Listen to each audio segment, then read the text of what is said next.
समय नहीं बिठाया, ये रामायण में आया देखिएगा। और हजारों वर्ष की समाधि में चले गए, पूछा भी नहीं कि अब हम समाधि लगा रहे हैं। अब सोच लो सती जी पे क्या बीती होगी, दंड हो रहा है।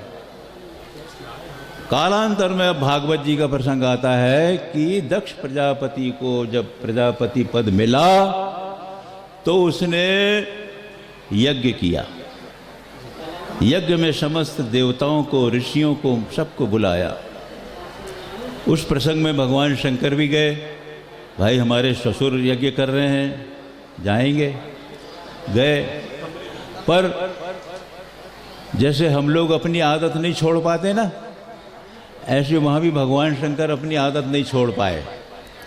सब लोग आ रहे हैं, जा रहे हैं, पर भगवान शंकर समाधि लगाए बैठे, ध्यान कर रहे हैं। सबने आकर दक्ष प्रजापति को प्रणाम किया। तो सम्मान मिलने पर जरा अभिमान तो होता है। अरे मेरे को देखो, बड़े बड़े ऋषि महर्षि प्रणाम कर रहे हैं। नजरें घुमाते हुए सम्मान पाने वाले की चेष्टा कैसी होती है। अच्छा ऐसा अकड़ के देखता है, ऊपर देख रहा दक्ष, शंकर जी में नजर गई। कहा मेरे को सब लोग प्रणाम कर रहे हैं और ये मेरा दामाद, क्योंकि दामाद का पितृतुल्य ससुर होता है, तो ये मैं इसका दामाद हूँ, इसका ससुर हूँ, ये मेरा सब लोग प्रणाम कर रहे हैं और मुझे ये प्रणाम नहीं कर रहा, आंखें बंद किए बैठा है। उस अभिमान में, क्योंकि कर्म का परिणाम है, ज्ञान को ढक देता है, क्योंकि वो कर्मनिष्ठ था और शंकर जी थे ज्ञाननिष्ठ। अंतर ये हो गया। तो उसने शाप दे दिया। फिर आपस में साप चलने लगे, सभा भंग हो गई। अब भगवान शंकर आ गए। उसने भगवान शंकर के अपमान करने के लिए एक नए यज्ञ का आयोजन किया और कहा कि मैं आज से शंकर को यज्ञ में भाग नहीं दूंगा। निश्चय कर लिया। और उनका अपमान करने के लिए उसने सभी देवताओं को, सभी लोगों को, सबको बुलाया, परंतु भगवान शंकर को उसने निमंत्रण नहीं दिया। अब सती जी बैठी थी अपनी कैलाश में। तो जब उन्होंने देवताओं के विमानों को जाते हुए देखा तो पूछा उन्होंने कि भाई कहाँ जा रहे हैं आप लोग। अरे कहा आपके पिताजी ने यज्ञ का आयोजन किया है, वहाँ हम लोग जा रहे हैं। तो स्वाभाविक है, कन्या के मन में मायके का जरा ज़्यादा मोह होता है। कहा हम भी जाएंगे। अब आई भगवान शंकर के पास। कहा महाराज हमें आज्ञा दीजिए, हम जाएंगे, हमारे पिताजी यज्ञ कर रहे हैं। भगवान शंकर ने कहा देवी आपको हमको निमंत्रण नहीं मिला है। बिना निमंत्रण के जाने पर अपमान होता है और वो अपमान मृत्यु से ज़्यादा बढ़कर होता है। ऐसी स्थिति में आपको वहाँ नहीं जाना चाहिए। कहा नहीं महाराज ऐसा है, पिताजी ने इतने दिनों में यज्ञ किया है, वो प्रजापति हो गए थे, इतना बड़ा आयोजन हो रहा है, तो मैं जाऊँगी तो माँ से मिलूँगी, बहनों से मिलूँगी, सबसे मिलूँगी, आज्ञा दीजिए आप। नहीं दिया। भगवान शंकर बोले देखो देवी, उन्होंने हमको निमंत्रण क्यों नहीं दिया जबकि हम उनके दामाद हैं। ऐसा है, हम उनकी सभा में बैठे थे, उनको प्रजापति पद जब मिला तो हम जो ध्यान कर रहे थे, कोई हम सो तो नहीं रहे थे। हम उस परम तत्व का ध्यान कर रहे थे जो वासुदेव पद से संगित है और वो सबके हृदय में विद्यमान है। सबके हृदय में बैठे हुए उस परमात्मा का यदि हम ध्यान कर रहे हैं तो सबका ही तो हम सम्मान कर रहे हैं।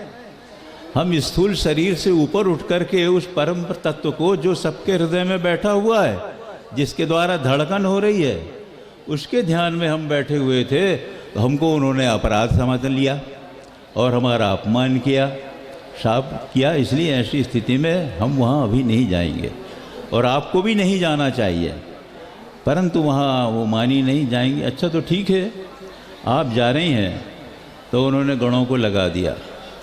भगवती सती जब गई तो महाराज जी बड़े मज़े से सुनाते हैं, क्योंकि बिना बुलाए गई थी मायके के लोभ में।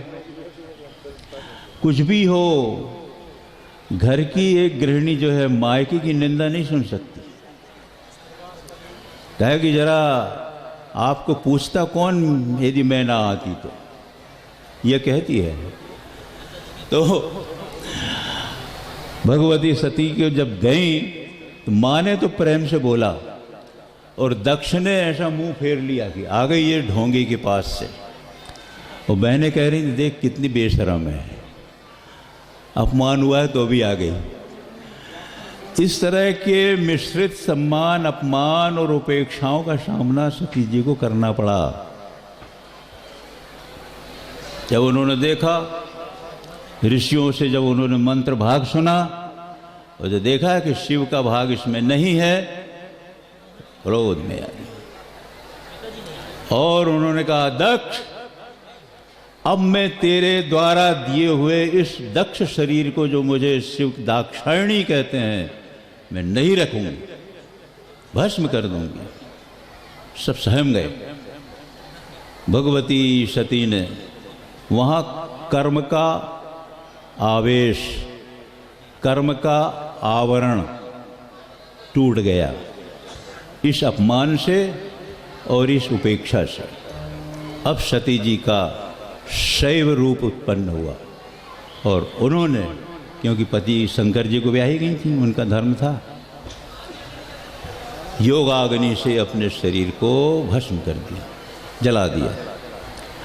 हाहाकार मच गया, ये सब हुआ। भगवान शंकर को मालूम हुआ, वीरभद्र आए, बड़ा युद्ध हुआ। ऋषियों ने जो यजमान जो चाहे वो हम करेंगे, ऐसा करके किसी ऋषि ने नहीं पूछा कि आप शिवभाग का विरोध क्यों कर रहे हैं। यजमान ने कहा नहीं, शिवभाग नहीं देंगे आप लोग, वो मंत्र नहीं बोलेंगे, नमः संभवाय नहीं बोलेंगे। हाँ यजमान, क्योंकि दक्षिणा नहीं मिलेगी ना। परंतु भगवान शिव ने आकर के फिर समाधान किया। भगवान विष्णु आए और जब भगवान विष्णु ने देखा कि शिव को अब शक्ति का वियोग होने से तो शिव विक्षुब्ध होंगे, सती के शव को लेकर के जब वो तांडव नृत्य करने लगे और त्रिलोकी, क्योंकि उनको भगवान शंकर का काम है संहार, तो संहार की भावना में आ गए। भगवान विष्णु ने सती के शरीर को सुदर्शन चक्र से खंड खंड करते हुए 51 शक्तिपीठ, आपके इस देश का गौरव है कि अधिकांश शक्तिपीठ यहीं बने हुए हैं। अंतिम पीठ योनिपीठ भी भारतवर्ष में है। केवल मस्तक जब गिरा तो वो पहले भारत था, आज पाकिस्तान हो गया है, वहाँ गिरा बलूचिस्तान के पास, हिंगला नदी के पास। महाराज जी हमारे स्वाभिमानी हैं, स्वतंत्रता संग्राम सेनानी हैं। जिस समय यहाँ का राष्ट्रपति हिंगला में दर्शन करने के लिए गया तो कहा वहाँ का आप चित्र लाना, तो महाराज जी को चित्र ला के दिया माँ हिंगलाज का। भगवान हमारे महाराज जी ने विचार किया कि हमारे भारत का मस्तक अब राजनीतिक दृष्टि से विदेश में क्यों रहे, हमारे भारत में आए। तो यहाँ माँ हिंगलाज की स्थापना की और हिंगलाज सेना महिलाओं की तैयार करके आज भारत में घूम रहे हैं। इस तरह से अपने भारत के स्वाभिमान की रक्षा करने के लिए हमारे गुरुजी यहाँ तक प्रयत्नशील रहते हैं। बोलिए जगत गुरु शंकराचार्य भगवान की। सज्जनों, कार्यक्रम को थोड़ा सा हमने आगे बढ़ाया है। अब हमारे स्वामी जी आ गए हैं, इनसे आप सभी के आग्रह की आगे के कार्यक्रम आप लोग सुनिए, समझिएगा। एक निवेदन और हमारा है।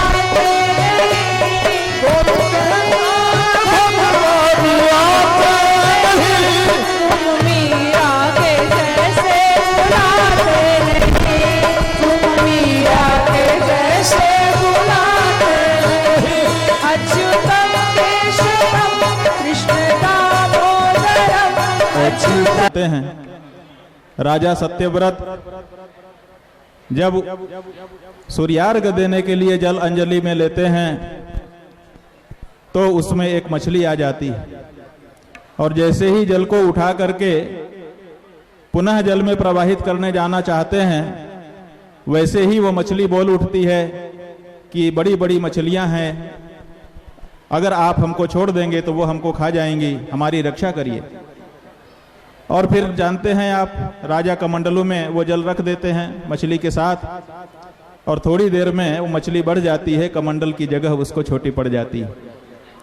फिर घर में राजमहल में ले आते हैं, वहाँ कमंडल से बाहर निकाल करके छोटे से बड़े बर्तन में, कमंडल से बड़े बर्तन में रखते हैं, वहाँ भी जगह छोटी पड़ती है। कुंड में डालते हैं, वहाँ भी जगह छोटी पड़ जाती है। तालाब में, सरोवर में, सब जगह जहाँ जहाँ रखा जाता है जगह छोटी पड़ जाती है। ये तो मत्स्य अवतार की कथा है।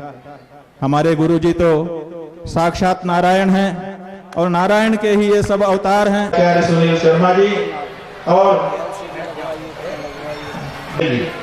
इसी के साथ आयोजन समिति के जो सदस्यगण हैं उनमें से कुछ लोगों को अवसर दिया गया है।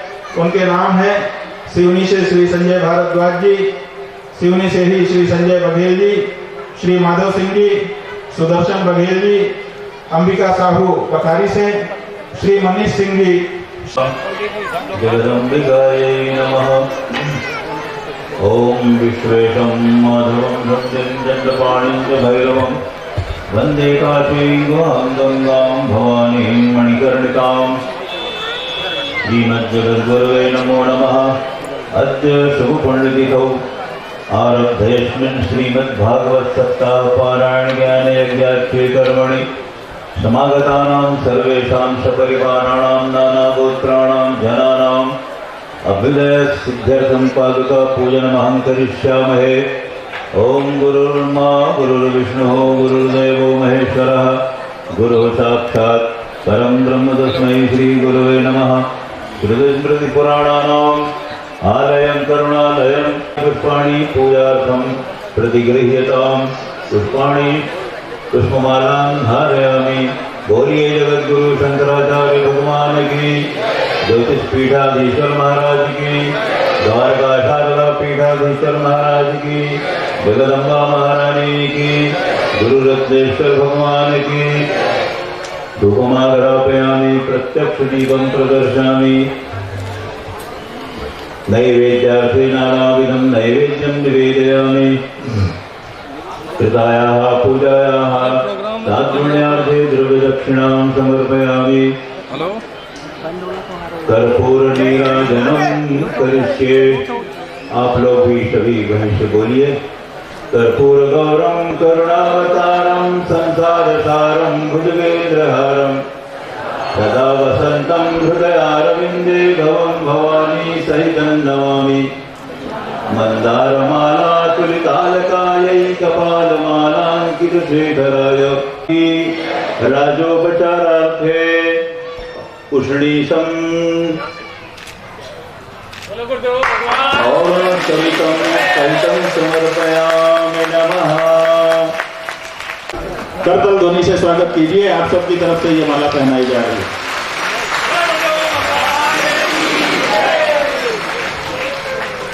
यजमानगण अब यहाँ से जगह खाली कर दें। जब तक सब नीचे जा रहे हैं हम आपको सूचना देना चाहेंगे। आप स्वागत करिए। सापा पार वाले श्री यदुनंदन लाल सनोडिया जी ने अपने स्वर्गीय पिता मथुरा प्रसाद सनोडिया जी की स्मृति में सत्संग भवन में एक कमरे के निर्माण का संकल्प लिया है। इसी तरह से लुघरवाड़ा वाले श्री राम सिंह बघेल जी ने भी एक कमरे के निर्माण का वचन हम लोगों को दिया है। इसी तरह से अपनी बहन शीतल बघेल जी की स्मृति में सुभाष, सत्येंद्र और सुनील बघेल जी तीनों भाई यहाँ आए हुए हैं। उन्होंने एक कमरे के निर्माण का संकल्प अपनी बहन की स्मृति में किया है और 2 लाख रुपए नगद लेके आए हैं कि इतना तो रख ही लीजिए, कमरा बनाते समय जो आगे पीछे होगा वो भी हम करेंगे।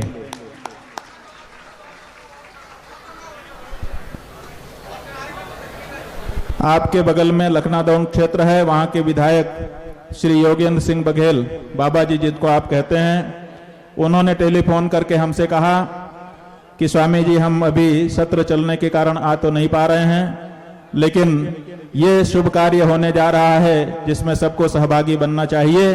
5 लाख रुपए की राशि विधायक निधि से हमारी तरफ भी आप वहां पर घोषित कर दीजिए।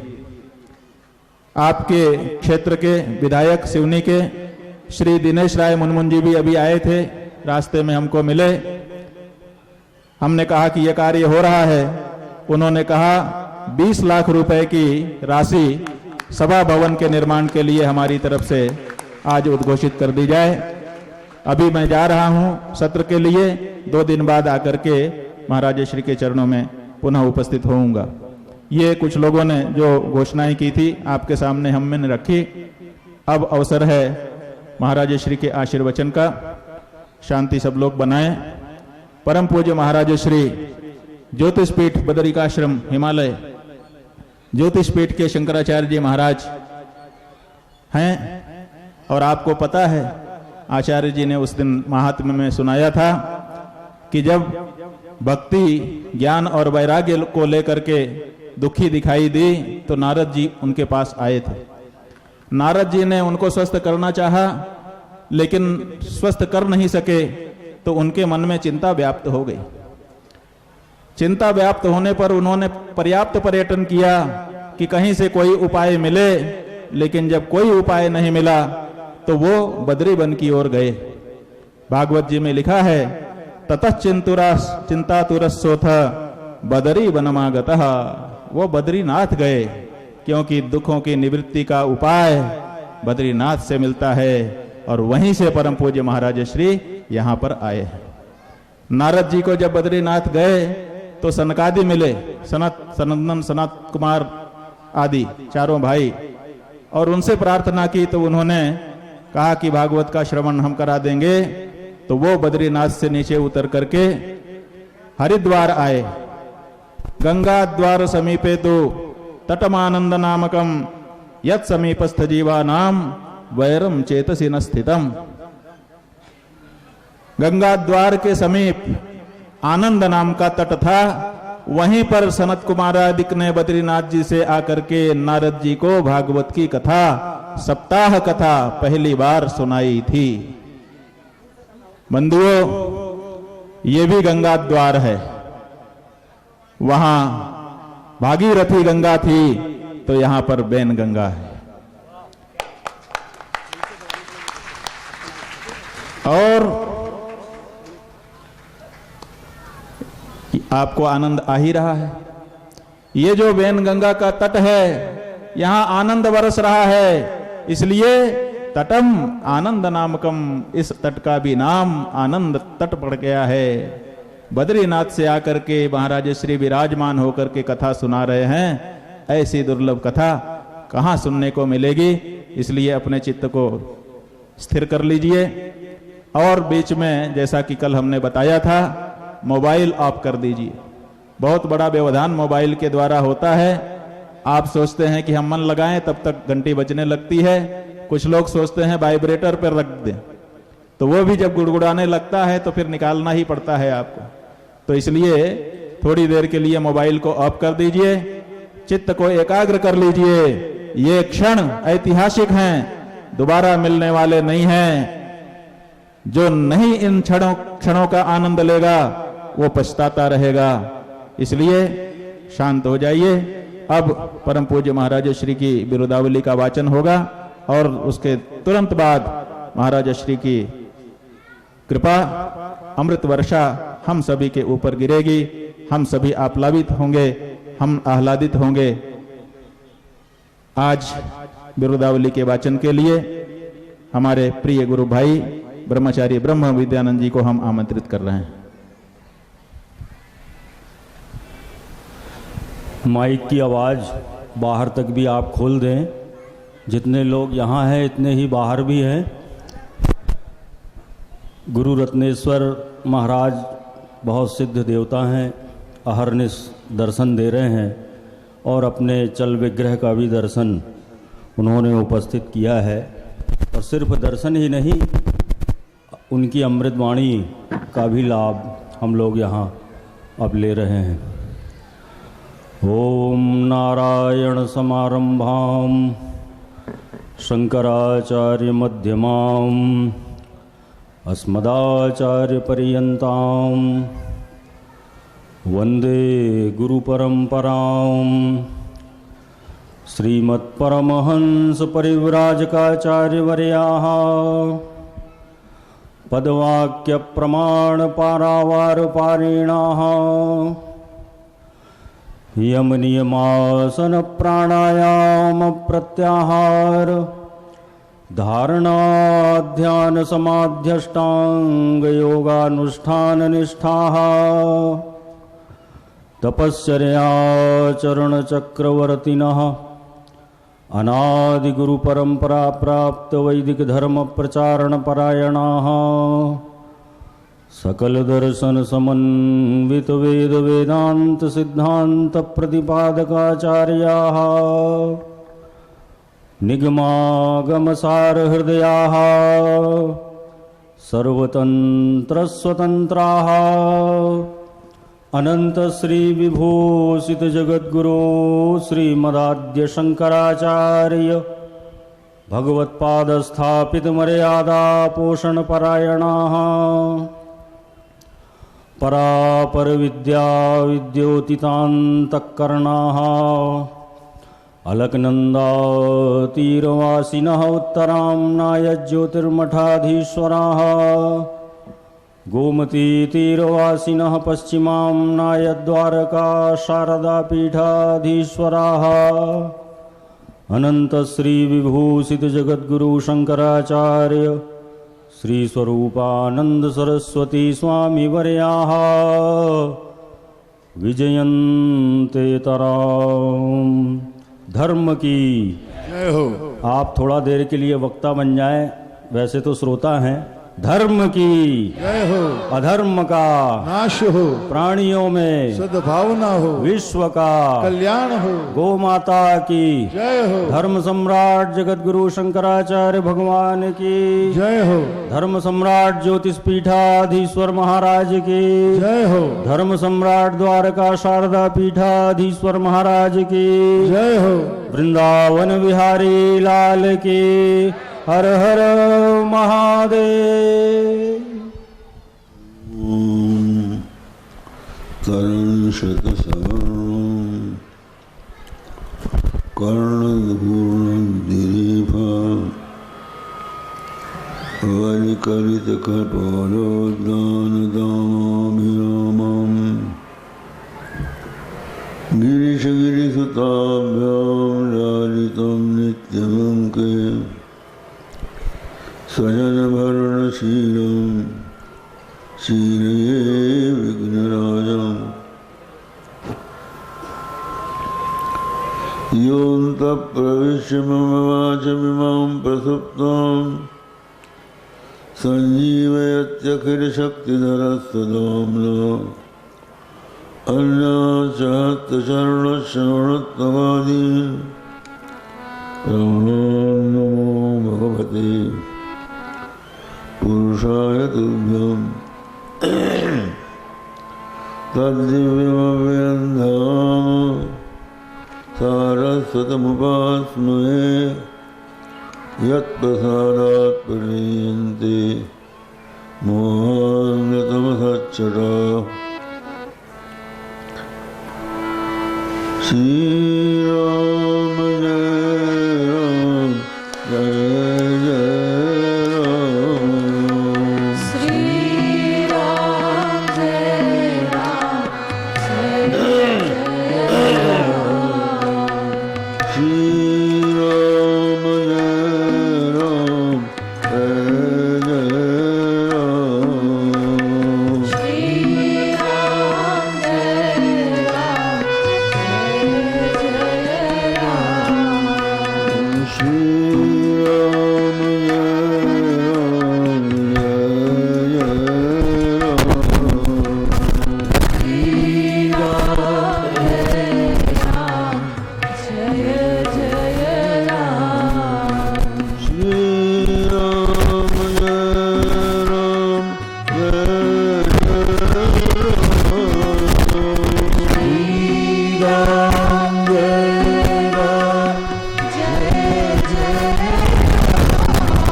नाश हो, प्राणियों में सद्भावना हो, विश्व का कल्याण हो, गो माता की जय हो, गो हत्या बंद हो, हर हर महादेव। समुपस्थित राजा परीक्षित को जब पता लगा कि ब्राह्मण के शाप से तक्षक नाग के काटने पर हमारी मृत्यु होने वाली है और वह भी 7 दिन के बाद, तो उन्होंने सोचा कि अब संसार में कुछ नहीं। वास्तव में जो मृत्यु है, मृत्यु हमको चेतावनी देता है कि समय का सदुपयोग करो, क्योंकि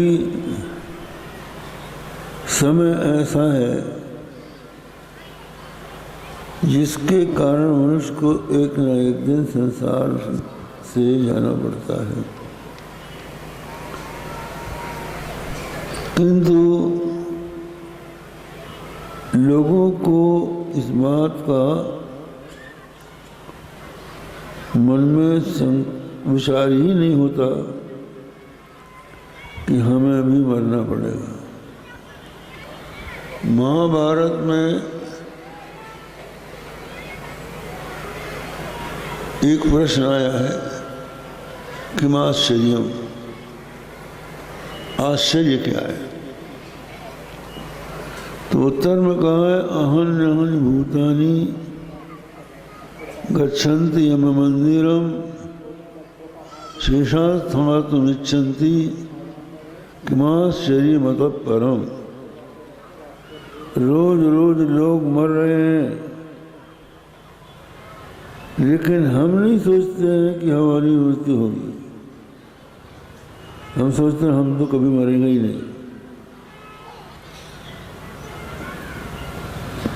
ये आश्चर्य, मनुष्य के मन में जीवन की आशा बड़ी प्रबल होती है। वो संसार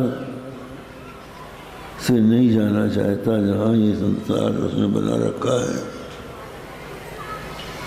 उस संसार से अलग होने में उसको कष्ट होता है। तो राजा परीक्षित भगवान के अनुग्रह पात्र थे, ब्रह्मरात्र थे। भगवान ने उनको जीवन दान दिया था, तो स्वाभाविक है कि उनको वैराग्य हो जाए और वो गंगा के किनारे कुश के आसन पर विराजमान हो गए। तो बड़े बड़े ऋषि मुनि अपने शिष्यों के सहित राजा परीक्षित के पास पहुंच गए। जो राजा धर्मनिष्ठ होता है, प्रजा उसकी प्रशंसा करती है, और जो राज्य के मद में आकर अधर्म करता है, परिणाम स्वरूप कुछ दिनों के पश्चात सब लोगों की दृष्टि से वो गिर जाता है। राजा परीक्षित जैसा राजा जिसने कलयुग को नियंत्रित कर दिया, जिसके राज्य में शेर बाघ एक साथ पानी पीते हैं, वो जा रहा है, तो व्यास और पराशर, शक्ति, और अनेक ऋषि मुनि वहाँ एकत्र हो गए और ये सोचने लगे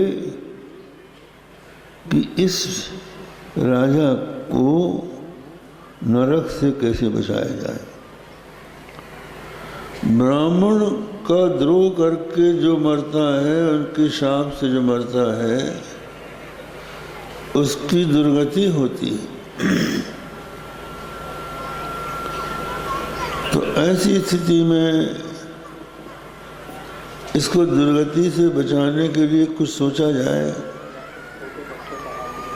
और ऐसा कोई उपाय जिसकी 7 दिन में पूरा हो जाए। अश्वमेध यज्ञ किया जाए, राजसूय यज्ञ किया जाए, वर्षों लग जाए, 7 दिन में ही कोई अनुष्ठान हो जाए और इसका कल्याण हो जाए। तो वो सोच रहे थे, लेकिन किसी एक विषय पर उनका ऐकमत्य नहीं हो रहा था। इसी बीच में नारद जी घूमते घूमते उस स्थान पर पहुंचे जहाँ पर सुखदेव मुनि जंगल में भ्रमण कर रहे थे। ये परमहंस है। सुखदेव जी एक प्रकार से आप देखिए, ये सुखदेव जी भगवान की लीलाओं के मर्मज्ञ हैं। इसमें एक कथा आती है कि भगवान शंकर से पार्वती जी ने पूछा कि महाराज, आपके गले में ये मुंड माला है, इसमें किसके मुंड है? तो भगवान शंकर बोले कि तुम्हारे ही मुंड है। जब तुम्हारा देहांत हो जाता है तो तुम्हारे मुंड को हम अपनी माला में डाल देते हैं। तो पार्वती जी ने पूछा कि महाराज, हम मरते हैं और आप क्यों नहीं मरते? बोले हम अमर कथा जानते। तो बोले अमर कथा हमको भी सुना दीजिए। भगवान शंकर ने कहा कि ये गोपनीय है, किंतु हम तुमको सुनाए देते हैं और किसी को नहीं सुनाएंगे, तुमको ही सुनाएंगे। उन्होंने अपना त्रिशूल उठाया और सब जितने वहाँ पर पशु पक्षी थे सबको भगा दिया और पार्वती जी को कहा कि आप हुंकारी देते रहेंगे। पर जो पक्षी भगाए गए थे उसका एक अंडा थोड़ा सा क्षत विक्षत सा घोंसले में पड़ा था। जब कथा प्रारंभ हुई तो अंडा फूट गया और उसमें से पक्षी प्रकट हो गया। और ये तोता जो है, ये तो नकल करने में हुए होते, मिट्ठू राज, पोपट राज, इनका काम ही है। ये दूसरा जैसा कहता है उसको दोहरा देते हैं। तो इधर पार्वती जी को आ गई नींद, हुंकारी देते देते वो तो सो गई, लेकिन ये हुंकारी जीता गया। अब जब कथा पूरी हो गई तो भगवान शंकर ने पूछा, आपने अमर कथा सुन ली? कहा महाराज हमको तो नींद आ गई थी। यानी का फिर हुंकारी कौन दे रहा था? तो उन्होंने सोचा कोई और है यहाँ सुनने वाला। देखा तो ये पक्षी था। दौड़े त्रिशूल लेके तो ये उड़ा और महर्षि व्यास जी की, वेद व्यास की पत्नी शैव्या ने जमाई ली और उनके पेट में घुस गया, चला गया। अब माता के उदर में रहकर ये शंकर जी के डर के कारण बाहर नहीं होना चाहता था। 16 साल हो गए। 16 साल तक वो अपने माता के ही पेट में रहा। व्यास जी ने कहा, रे बालक, गर्भ में क्यों पड़ा है, निकल बाहर। बोले हम नहीं निकलेंगे, क्योंकि बाहर माया लग जाएगी। बात क्या है? अपने शास्त्र कहते हैं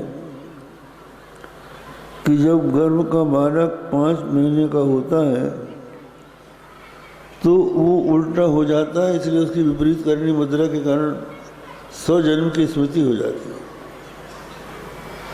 तो वो ये सोचता है कि हम ये जो जन्म मरण के चक्र में पड़े हुए हैं, अब भगवान से प्रार्थना करें, यदि इस काल कोठरी से निकल गए तो उनका भजन करके फिर माता के गर्भ में नहीं आएंगे। तो भगवान कृपा करके प्रसूति वायु के द्वारा इसको बाहर निकाल देते हैं। तो ये बेईमान कहाँ कहाँ कल्लू होने लगा। मैंने कब कहा? भगवान का भजन छोड़ के ये संसार के विषयों का भजन करने लगता है। तो ये माया ना घेर ले, इसलिए मैं माँ के पेट में रहूंगा। व्यास जी ने कहा कि तुम निकलो, कोई ना कोई उपाय हो तो तुम बताओ, हम वो करेंगे। बोले अगर शंकर जी हमको दीक्षा दे देंगे तो हम निकल सकते हैं। तो उन्होंने शंकर जी से प्रार्थना की, शंकर जी राजी हो गए और जाकर जैसे उन्होंने कहा कि हम आ गए हैं, आओ, तो वो गर्भ से बाहर आया और भगवान शंकर ने उसके कान में महावाक्य का उपदेश दे दिया। महावाक्य का उपदेश का मतलब होता है संन्यास। क्यों? ज्ञानम संन्यास लक्षणम। केवल कपड़ा रंग लेने से संन्यास थोड़ी हो जाता है, ज्ञान होना चाहिए। और आजकल तो लोग फर्जी बहुत घूम रहे हैं, लेकिन होना ये चाहिए कि महावाक्य जो है उसका अर्थ समझें। जीव ब्रह्म की एकता का बोधक जो श्रुति वाक्य है उसको महावाक्य कहते हैं। तो कान में महावाक्य पढ़ते ही उनको वैराग्य हो गया और वो चल पड़े। यम प्रव्रजंतमनुपेतमपेत कृत्यम द्वैपायनो विरह कातर आजुहाव पुत्रेति तन्मयतया तरवोभिनेदु तम सर्वभूत हृदय मुनिमानतोस्मि। ये सुखदेव जी की वंदना में कहा गया है। ये तुरंत संसार छोड़ के अनुपेत मपेत कृत्यम, यज्ञोपवीत संस्कार भी नहीं हो पाया था। और मनुष्य जब जन्म लेता है, द्विजाति जन्म लेता है, तो उसके ऊपर 3 ऋण होते हैं, देव ऋण, ऋषि ऋण, पितृ ऋण। मनुस्मृति में कहा है कि 3 ऋणों से अनिर्ण होकर ही संन्यास में मन लगाना चाहिए।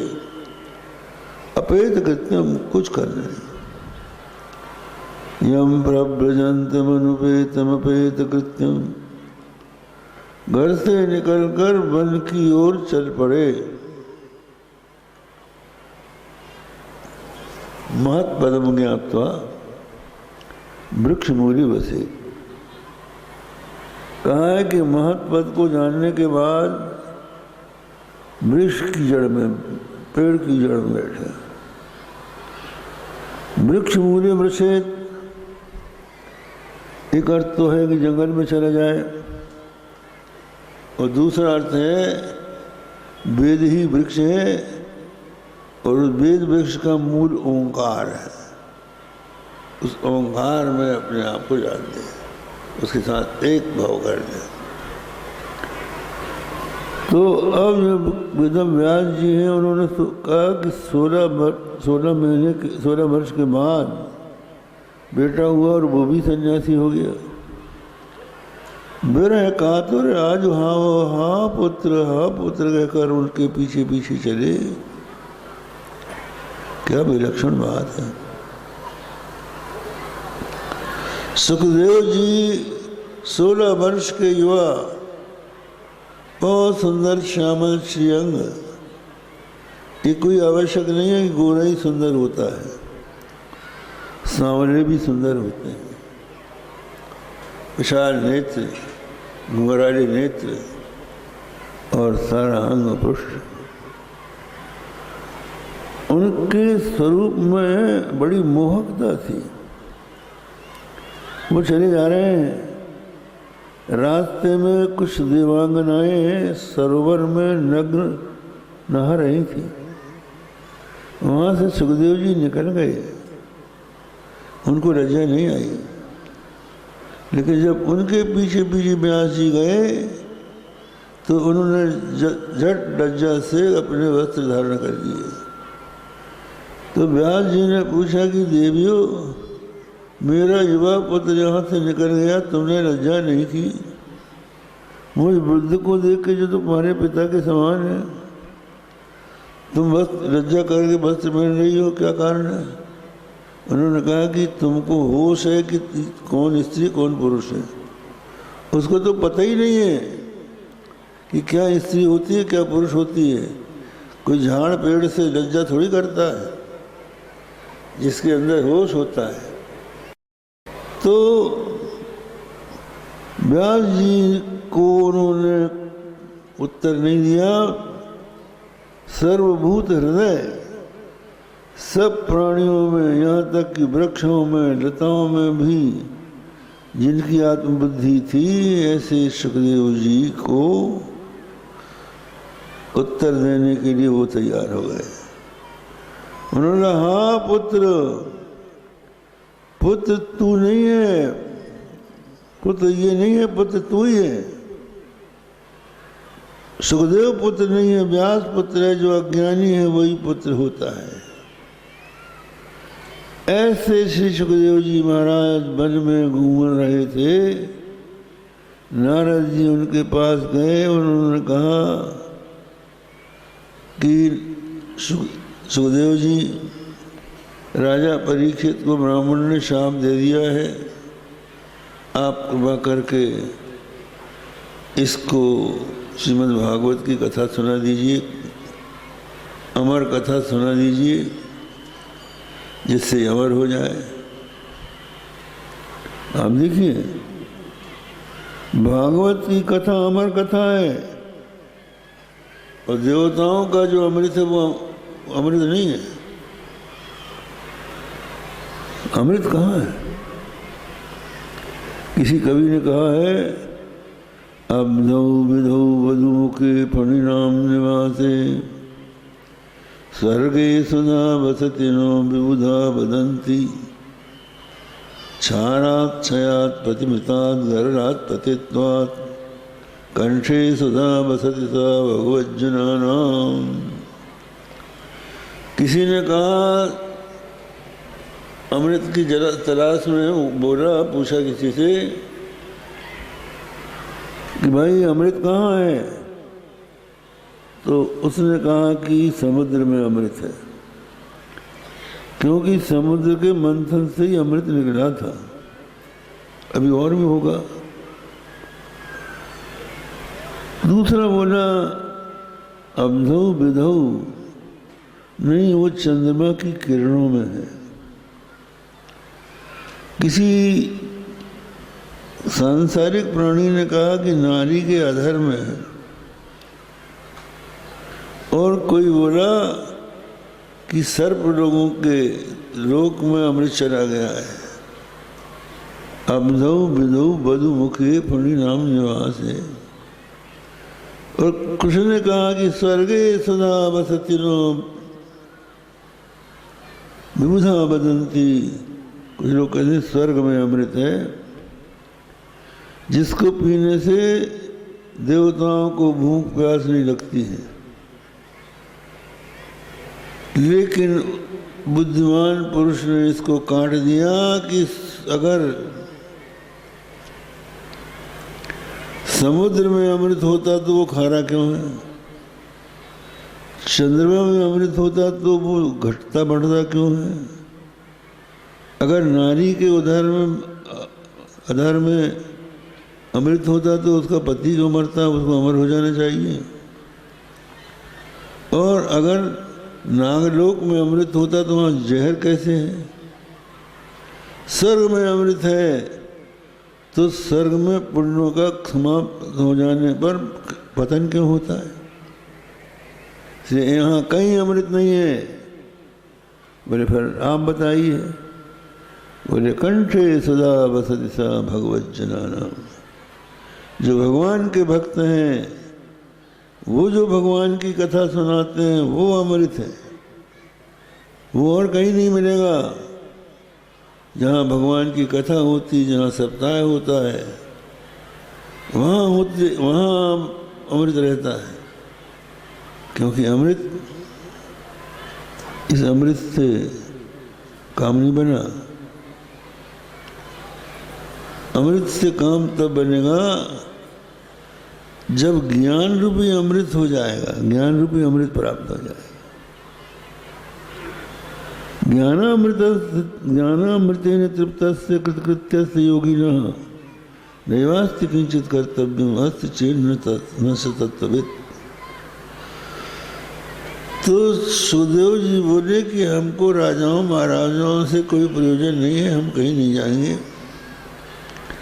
नारद जी ने कहा आप बताइए, एक दोनों आँखों का अंधा चला जा रहा था, रास्ता भटककर गड्ढे के सामने पहुंच गया, दोनों आँख भरा देख रहा था, उसने उसको रोका नहीं, बेचारा गड्ढे में गिर के लंगड़ा लूला हो गया। तो आँख वाले को दोष लगेगा कि नहीं लगेगा, कहते ही तो लग जाएगा, उसको बताना चाहिए भाई यहाँ गड्ढा है। बोले परीक्षित अंधा है और तुम आँख वाले हो और तुम उसको रास्ता नहीं बता रहे हो। तो सुखदेव जी ने कहा तो चलते हैं। तो सुखदेव जी वहाँ आए और उनको जैसे ही आगमन हुआ, सबने उठ के उनका स्वागत किया। सुखदेव जी के पिता व्यास वो खड़े हुए, शक्ति खड़े हुए, वशिष्ठ खड़े हो गए, सब ऋषि मुनि उठ के खड़े हो गए। कहते हैं जो ब्राह्मण है, तत्ववेत्ता है, उनकी श्रेष्ठता ज्ञान से होती है, उनकी श्रेष्ठता उम्र से नहीं होती है। ब्राह्मण की श्रेष्ठता विद्या से होती है, क्षत्रिय की श्रेष्ठता बल से होती है, और वैश्य की श्रेष्ठता धन से होती है, और शूद्र की श्रेष्ठता उसकी आयु से होती है।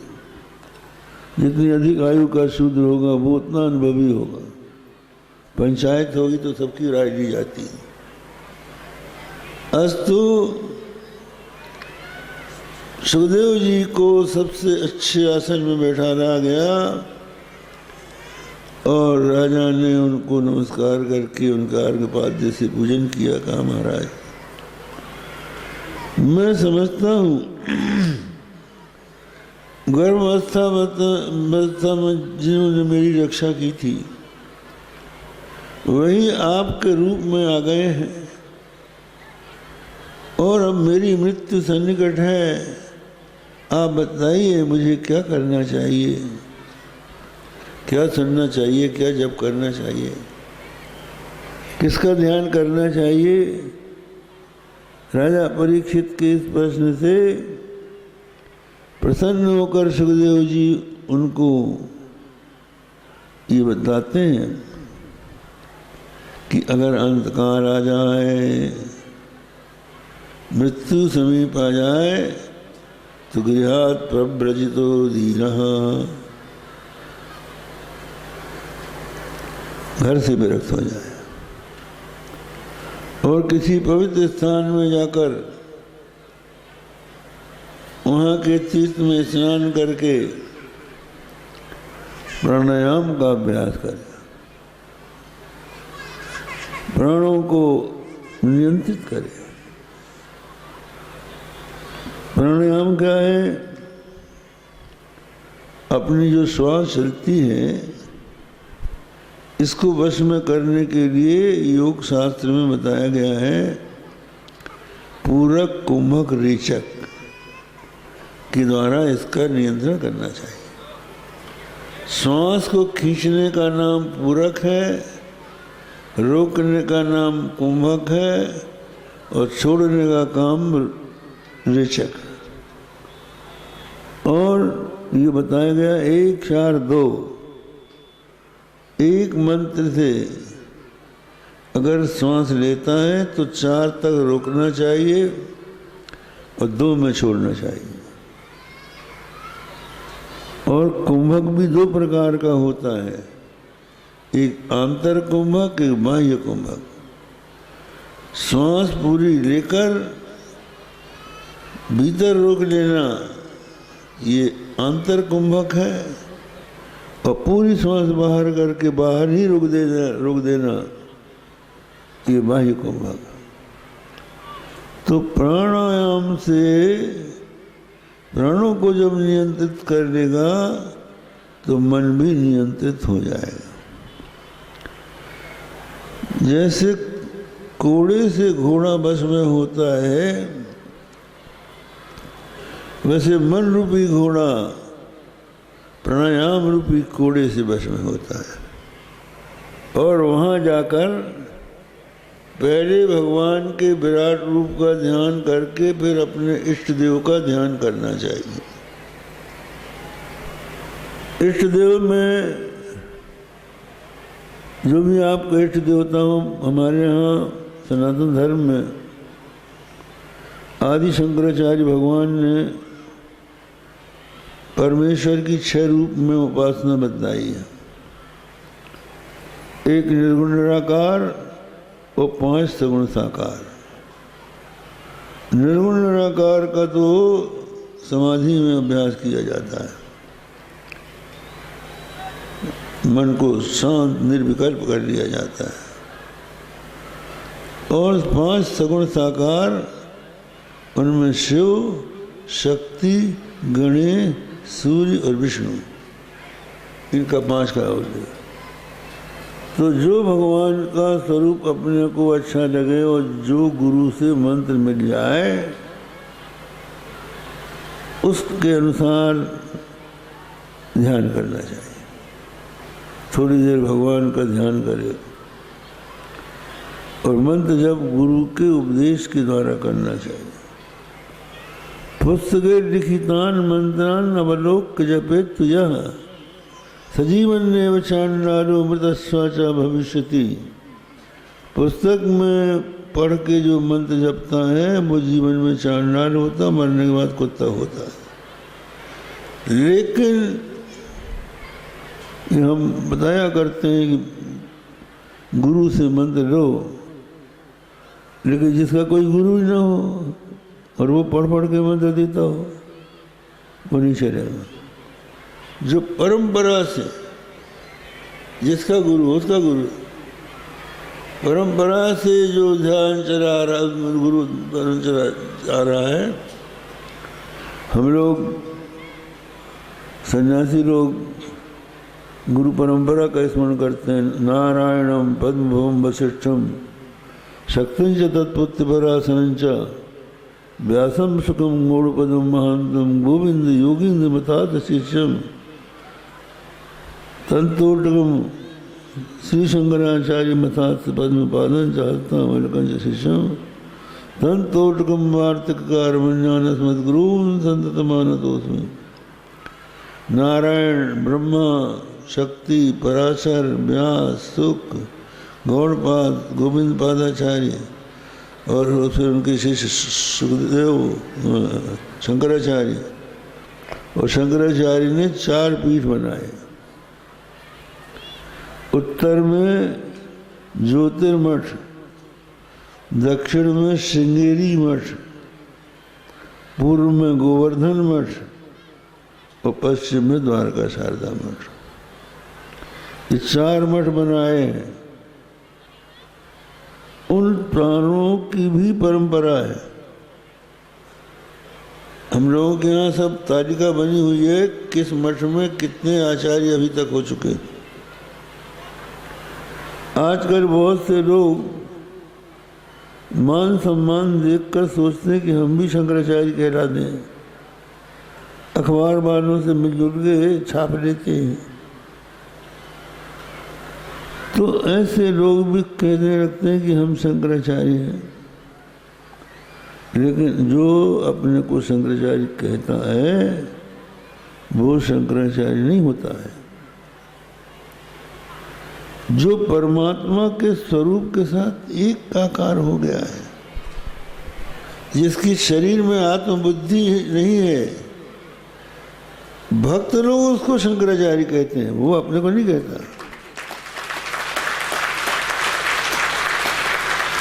भक्त लोग भले कहें, लेकिन वो ये दावा नहीं करता कि हम शंकराचार्य। जो इस तरह का अहंकार करेगा हम वो तो भगवान के यहाँ अहंकार खत्म हो जाता है। एक कथा है, अकबर बादशाह ने बीरबल से पूछा कि बीरबल ये बताओ कि परमात्मा कहाँ रहता है और क्या खाता है, क्या आप बताइए। इसका उत्तर दीजिए, परमात्मा कहाँ है, कहाँ रहता है और उसका आहार क्या है। तो बीरबल तो एक सांसारिक व्यक्ति था, उसने सोचा कि हम क्या जाने, महात्माओं के पास गया।